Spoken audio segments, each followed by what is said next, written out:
Kenya, because the bottom line is there has been none like this one before. So let's go straight to the essential question. How did we get here in the first place?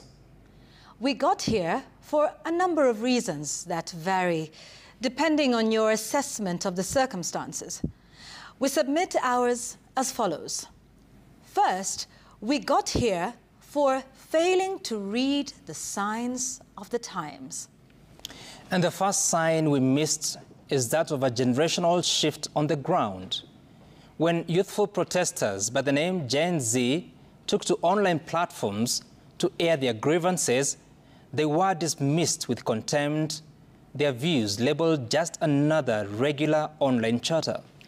We missed the generational sign when Gen Zs warned that we are not our parents. This was a loaded statement about a different way of seeing things. We missed it. We also missed the opportunity to do something really basic, and that is to listen. When they first hit the roads in peaceful protests, they were dismissed as chicken-munching children of the rich, incapable of sustaining a street walk. Senior government officials used abusive language to demean the Gen Zs in the general terms of online sissies. Then, boom, came the shocker that startled the country to the realization that this is not a drill. The breach of Parliament was an unprecedented reminder that we too, as Kenyans, are not immune to extraordinary happenings. But still, we continue to play deaf. So deaf that theories were immediately bandied about linking the protest to some foreign elements or powers. The anger seen on the Kenyan streets, someone suggested, was generated elsewhere, that is miles away from Kenya. And just like that, some more time was wasted, and protesters pressed on with a mutating hashtag. From Occupy Parliament, we went to Occupy State House, Occupy CBD, Occupy Counties, Occupy MH, and someone suggested Occupy everywhere. And that is how we got here, if you restrict that to just the past few weeks. But protesters have reminded us that our journey here has been longer than just a few weeks. And they have also reminded us that it's actually been about basics. Yes, basics such as only people of integrity should hold public positions, especially cabinet secretaries. They reminded us that it is not right to distribute fake fertilizer to innocent farmers or condemned sugar to innocent consumers. Basics such as arrogance and impunity is bad and wrong.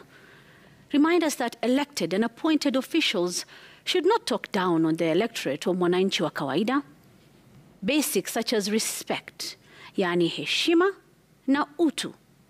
Yes, basic reminders like Chapter 6 of the Constitution of Kenya actually matters.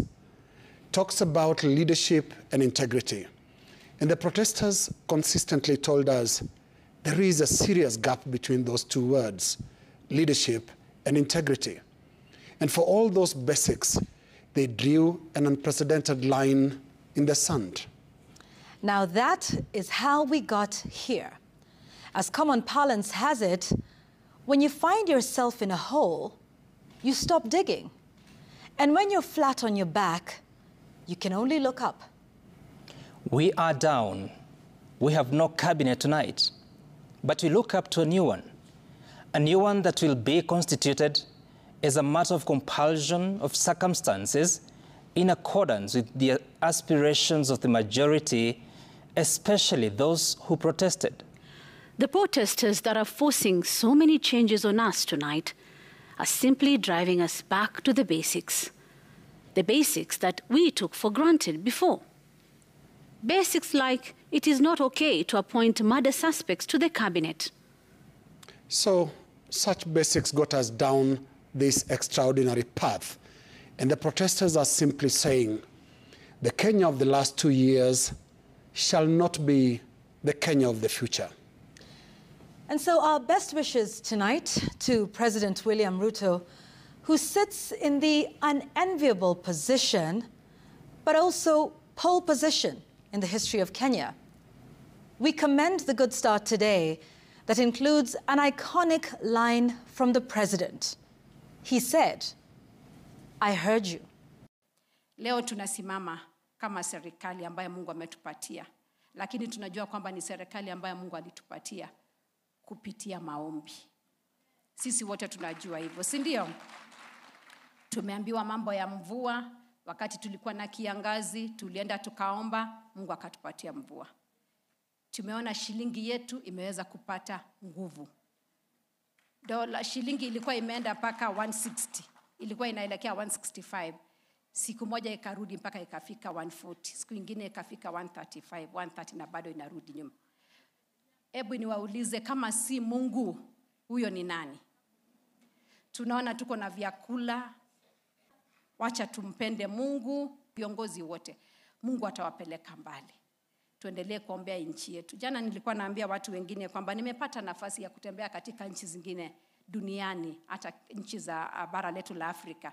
Lakini nashangaa sana tukifika huko, sana hata tukikuwa na mambo ya watu wanakutana viongozi, hakuna maombi ambayo inaombwa. Lakini sisi tushukuru Mungu. Let's never take it for granted that in a state function we can have prayers. You may take it for granted, but I tell you it is not usual. Kwa hivyo wacha tushukuru Mungu, na ni huyu Mungu ambaye tunampenda ndio atazidi kutupeleka mbali. Mimi tuendelee kuomba kwa ajili ya nchi yetu ili Mungu azidi kutuongoza. Na tunajua kwamba Kenya inaenda mahali pazuri. Na huzuni moyoni mimi siimbi nalia, namlilia Zakayo amekata kusikia, nilizoimba ni nyingi nikimuonya Zakayo, Zakayo hajasikia, bado mwizi amebaka. Ni kwa nini we Zakayo unatusumbua akili? Ona sasa tumekonda, tunakonda, pesa nazo sisi tunalilia choni. Zakayo, shuka tunakuomba. Zakayo mbona tutesa hapa kwa choo watu wengi? Ishu imefika 200, tulikuwa tunanunua 20 kwa manyo. Fatuma wewe.